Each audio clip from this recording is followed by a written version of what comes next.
देखो, निकुंज भाई गुरुजी ने ये जो भक्तामर महामहोत्सव का आयोजन किया है और आप सब लोग हृदय से इस महोत्सव के साथ जुड़े हुए हो, तो मैं दिल से प्रार्थना करता हूँ परमात्मा को कि हमारा ये जो भक्तामर महोत्सव है वो जगत के कल्याण के लिए हो।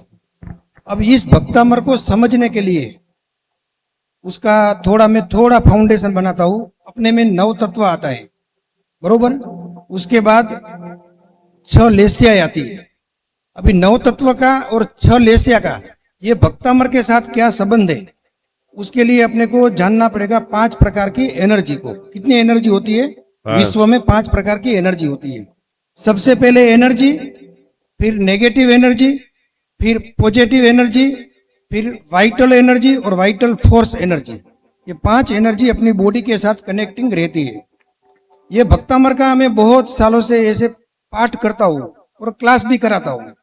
उसमें एक मेरे को नया विचार अभी आया थोड़े दिन पहले कि ये महापुरुष ने जब भक्तामर की रचना की, उस टाइम के समय में हम जब जाते हैं वो कालखंड में, कि वो कैसी स्थिति थी मानतुंग सूरी महाराज साहब के सामने, कि बहुत बड़ी चैलेंज राजा ने दी थी कि हम तुम्हें ऐसी जगह पे छोड़ देते हैं कि जहां परिंदा भी नहीं फरक सकता है, तो आप आपकी शक्ति से बाहर निकलो। न तो आपको हम धूप देंगे, न दीपक देंगे, न पूजा की कोई सामग्री होगी, न तो कोई भगवान का फोटो होगा। आप होंगे और आपका आत्मा होगा। और उस समय में मानतुंग सूरी महाराज साहब ने 48 गाथा या 44 गाथा जो भी रचना की, उसके 4 पार्ट बना दो। अभी 11 गाथा के 4 पार्ट बनाएंगे ने, तो 1 से 11 गाथा का आप अर्थ देखना। देखो, कभी हमने भी नहीं सोचा था इतनी साल में, ये तो एक बार बैठा तो चिंतन में आ गया, तो मैं आपके सामने ये बात रख रहा हूं। तो 1 से 11 जो गाथा है उसमें मानतुंग सूरी महाराजा अपने आप को 0 बना रहे हैं। अल्प श्रुतम श्रुतवताम परिहास धाम। ये तो एक वाक्य बोल रहा हूं, बाकी सब गाथा देख लेना आप। ये भगवान, मैं आपकी स्तुति करने के लिए तैयार हुआ हूं, मगर मैं बहुत अज्ञानी हूं। हो सकता है आने वाला काल मेरे ऊपर हास्य करे, मेरी मस्करी भी करे, मगर मुझे तो विश्वास है कि जब आपका नाम कोई भी चीज से जुड़ जाता है ने, तो वो नाम एक शक्ति हो जाती है। तो 1 से 11 गाथा तक आप देखेंगे ने, तो पूरा यही बताया है उन्होंने कि मैं कुछ भी नहीं हूं। तो भक्तामर गिनने से पहले आपको 0 बनना पड़ेगा। क्या बनना पड़ेगा? ये जैन धर्म की महान विशेषता है। यहाँ इलायची कुमार नाचते नाचते केवल ज्ञान ले सकते हैं, और गत्सु कुमार मुनि को बलिदान देना पड़ता है, खंदक मुनि को बलिदान देना पड़ता है। एक तरफ घोर उपसर्गों का वर्णन है केवल ज्ञान के लिए, और एक तरफ नाचते नाचते केवल ज्ञान मिल गया, शादी करते करते केवल ज्ञान मिल गया, पानी में तैरते तैरते केवल ज्ञान मिल गया। ये भी हमने सुना हुआ है। एक तरफ हेमचंद्राचार्य महाराज साहब करोड़ों श्लोकों की रचना करते हैं, उसके बाद भी केवल ज्ञानी का खाली पद मिलता है, केवल ज्ञान नहीं मिलता है। और एक तरफ मास्तुस मुनि को अपना नाम भी याद नहीं रहता है, और वो केवल ज्ञान के क्या हो जाते हैं? धनी हो जाते हैं। हमारी जो परिस्थिति है ये दोनों के बीच की है। न तो हम मास्तुस मुनि बन सकते हैं, न हम हेमचंद्राचार्य बन सकते हैं। आप समझे कि नहीं? या तो पूर्ण ज्ञानी बनो या तो पूर्ण अज्ञानी बनो। तो याद रखना थोड़ा अघरा काम है, कठिन काम है, मगर भूल जाना बहुत सहेला काम है।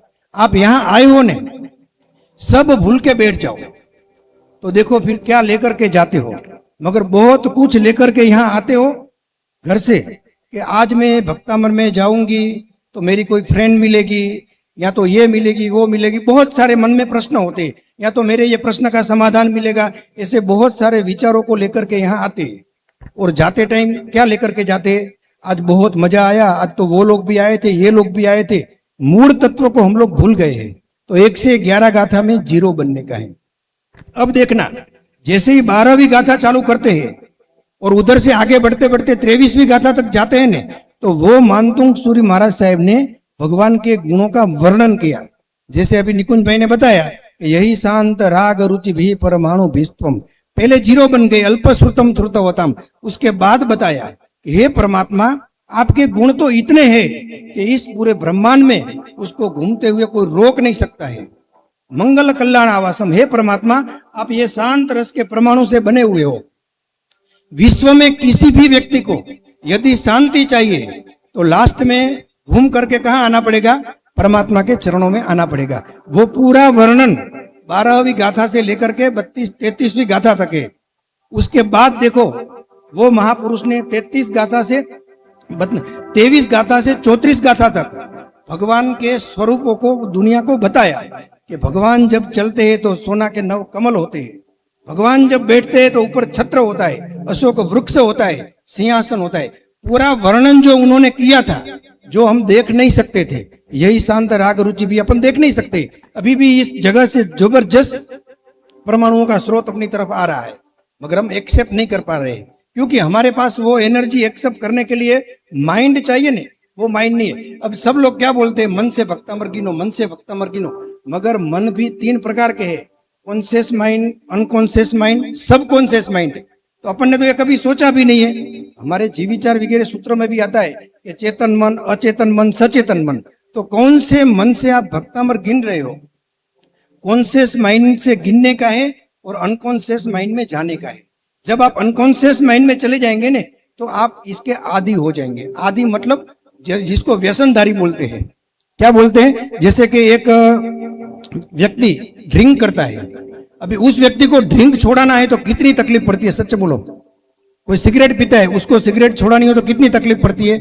ऐसे आदि जब आप भक्तामर के हो जाएंगे कि भक्तामर छोड़ाने के लिए आपको घर छोड़ना पड़ेगा, उस दिन आप जीत जाएंगे। मगर अभी ऐसा नहीं है। तो अभी तो कैसा है? बावो बैठो जपे जे आवे खपे, आओ भाई हरखा ना આપણે બે સરખા, જે સામેથી આવે એ લેવાનું। આજ પ્રોગ્રામ નિકુંજભાઈ 50 કિલોમીટર દૂર રાખત તો કેટલા જણા આવત? તમારા આત્માને પૂછજો તમે। આ તો ઘરની બાજુમાં છે, સરસ એસી છે, આટલું સરસ એકદમ સ્વર્ગ જેવું વાતાવરણ બનાવેલું છે, તો ચલો આપણે જઈ આવીએ। તો તમે શેના માટે આવ્યા છો? भक्तामर के लिए आए हो, ये सुविधा के लिए। तो दूसरा जो मैंने प्रश्न कहा, कॉन्शियस माइंड से अनकॉन्शियस माइंड में जाने का है।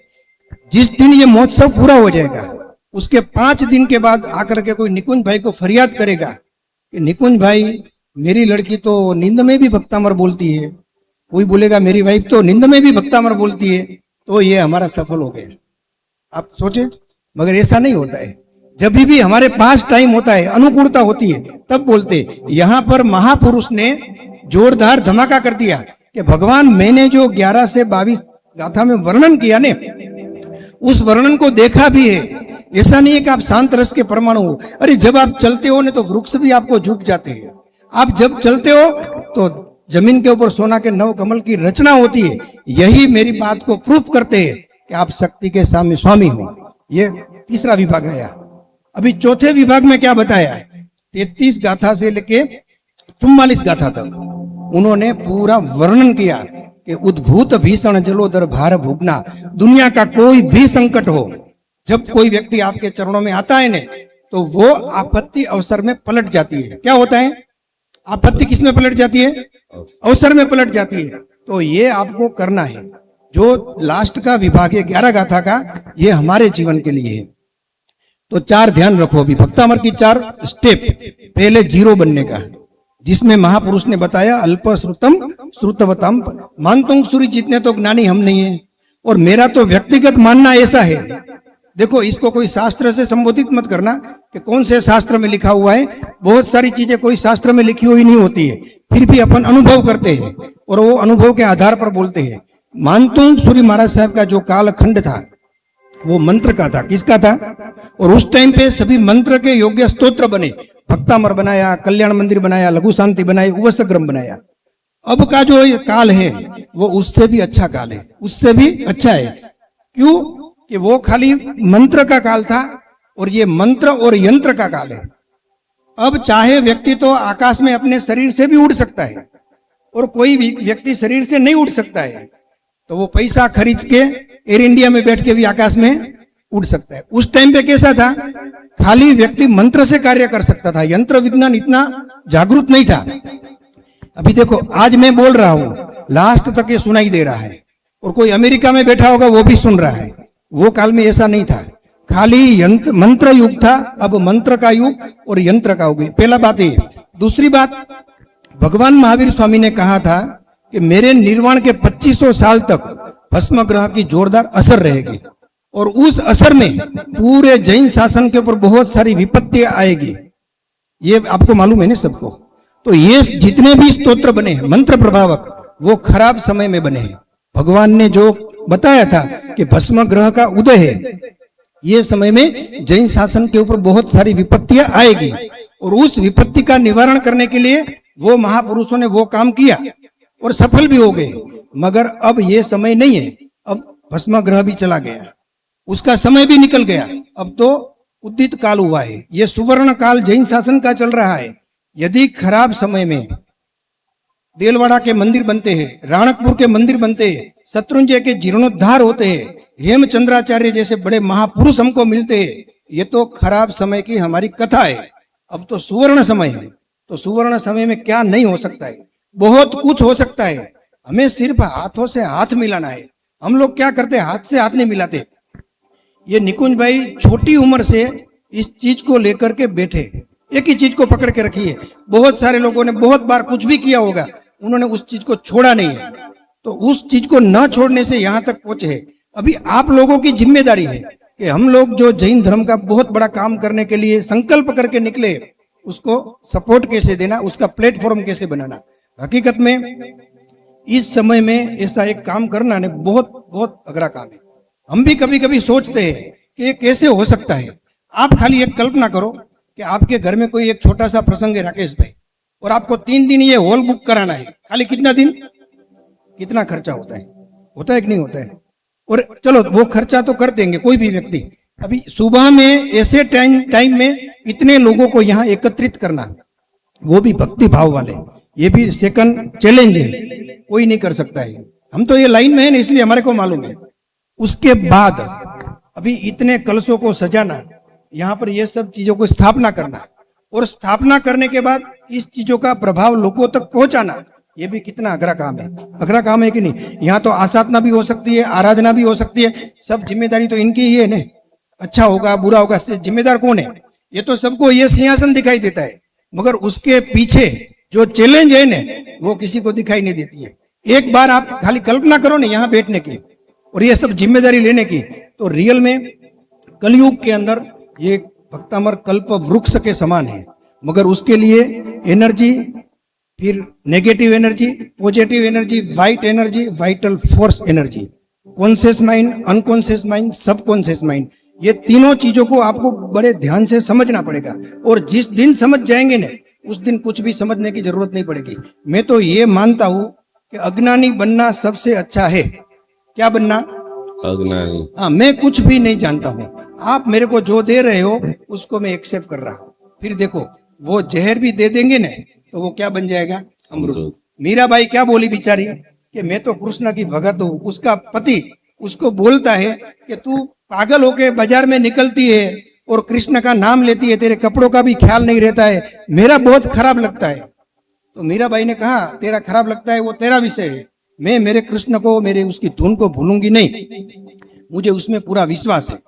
तो राणा ने जहर का कटोरा भेज दिया कि तेरे को इतना ही विश्वास है ने, तो इसको तू एक्सेप्ट कर ले। और उसने जहर ले लिया, तो क्या बन गया? अमृत बन गया कि नहीं बन गया? तो आपको क्या करना है?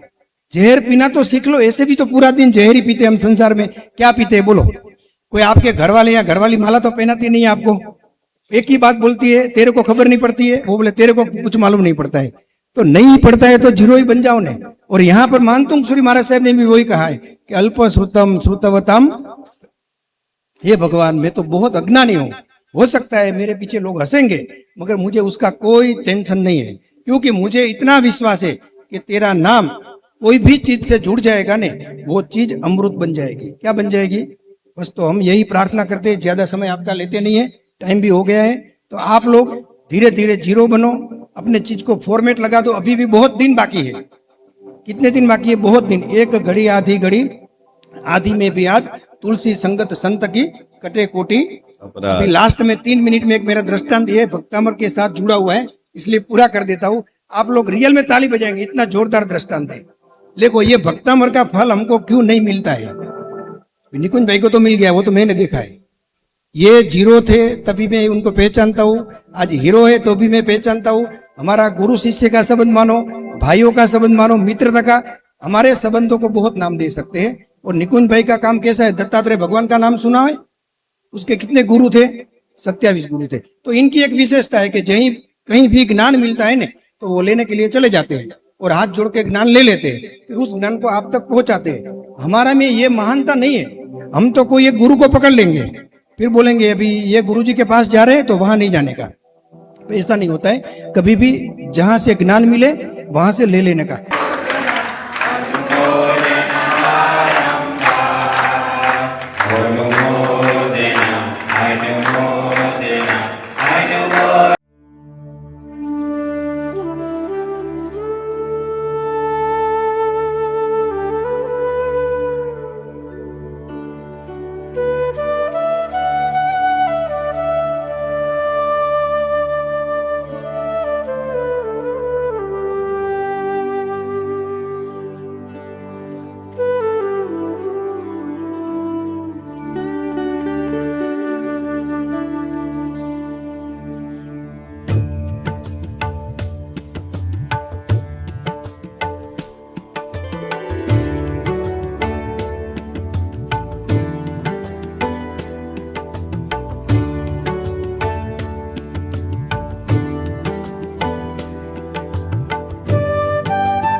મારું નામ નીતા મહેતા છે અને અમે સોરઠ યુવા લેડીઝ વિંગ મહિલા મંડળનો પ્રોગ્રામ અમે આજે કરેલો છે અહીંયા અને લગભગ અમે 60 બહેનોએ મળીને કર્યો છે અને ખૂબ જ સરસ પ્રોગ્રામ કર્યો છે. અમને ઉવસગ્રમના અને પાર્શ્વનાથ ભગવાનનું પૂજન અને પુષ્પ પૂજન બધું કરાવ્યું, અમને અનુષ્ઠાન કરાવ્યું જે અદ્ભુત હતું અને અમે કોઈએ કર્યું નહોતું એટલે અમારા માટે એક અલગ જ વસ્તુ આ થઈ ગઈ. ખૂબ જ સરસ પ્રોગ્રામ હતો, ખૂબ મજા આવી અને અમે બધી બહેનોને ખાસ અહીંયા આવશે, લાભ લેશે અહીંયાના પ્રોગ્રામ 53 દિવસમાં એટલે એની અલગ જ અમને મજા આવી, ખૂબ મજા આવી. जीवन के अंदर एक पल्ले के अंदर जैन धर्म की सारी बातें, सामायिक प्रतिक्रमण, पूजा पाठ सब कुछ रख दीजिए और दूसरे पल्ले के अंदर आप रखिए साधर्मिक की भक्ति। अभी हमारे पास 500 से भी ज़्यादा जैन भाई बहन वृद्धाश्रम के अंदर अवेलेबल है। 3 जगह के ऊपर जैन अनुष्ठान जुड़ा हुआ है। आप ये देख रहे हैं, प्रत्येक माता पिता को हम लोग पूरी तरह से सेवा, भक्ति, व्यावस, समर्पण कर रहे हैं। ये सारे वृद्ध जैन है, ये सारे वृद्ध जो है किसी न किसी इनके बेटा जो है विदेश में चला गया है या तो किसी को पुत्र नहीं है, उन सभी की जिम्मेदारी, उन सभी की सेवा करने का सद्भाग्य जैन अनुष्ठान को मिला है। तो आप भी आपके घर पे ऊपर बैठे बैठे इन सभी वृद्धों को भोजन करना चाहते हो, वस्त्र देना चाहते हो, व्हीलचेयर देना चाहते हो, एक छोटी सी धनराशि, एक छोटा सा समर्पण, मात्र 1111 रुपया समर्पण करते हुए ये सभी वृद्धों की सेवा का अनमोल लाभ आप घर बैठे प्राप्त कर सकते हो, सभी की सेवा कर सकते हो, सभी का ब्लेसिंग प्राप्त कर सकते हो। तो जरूर जरूर जरूर हमारे सारे जैनियों को सेवा करने का अप्रतिम मौका जैन अनुष्ठान आपको दे रहा है। इस QR कोड में ज़्यादा से ज़्यादा सहयोग राशि को भेजते हुए ये अनुभव लाभ को आज ही आप सभी लोग प्राप्त करें।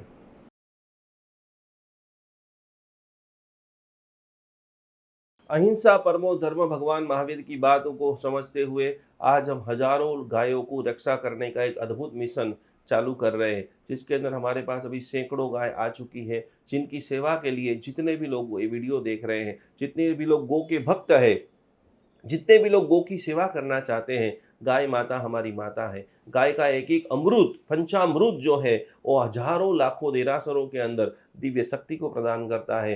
गाय का घी एक सकारात्मक ओजस का निर्माण करता है। तो ये सारी गायों को आप देख रहे हैं, हमारी टीम इनकी पूरी सेवा कर रही है, इनकी भक्ति कर रही है, इनकी सार संभाल कर रही है। आपके भीतर के अंदर भी जीव दया का भाव प्रकट हो रहा है। यहाँ पर स्क्रीन के ऊपर एक QR कोड दिखाई दे रहा है। मात्र 700 रुपया का अनुदान देते हुए ये हजारों गायों की सेवा करने का एक अद्भुत प्रकल्प करे। 2025 में गौ माता का ऐसा आशीर्वाद आपके ऊपर बरसे कि आपके जीवन में लंबे समय से रुके हुए कार्य, क्योंकि कहा जाता है कि गौ माता के अंदर 33 करोड़ देवता का वास है। वो 33 करोड़ देवता का वास आपका पूरा परिवार, आपका बर्थडे है, मैरिज एनिवर्सरी, जो भी है, खास करके जैन अनुष्ठान गौ सेवा के अंदर ज़्यादा से ज़्यादा धनराशि ये QR कोड के अंदर आप समर्पित करें और अपने जीवन को अमूल्य बनाएं। 33 करोड़ देवता का अद्भुत लाभ लेते हुए आपका पूरे परिवार को कोटि कोटि नमन।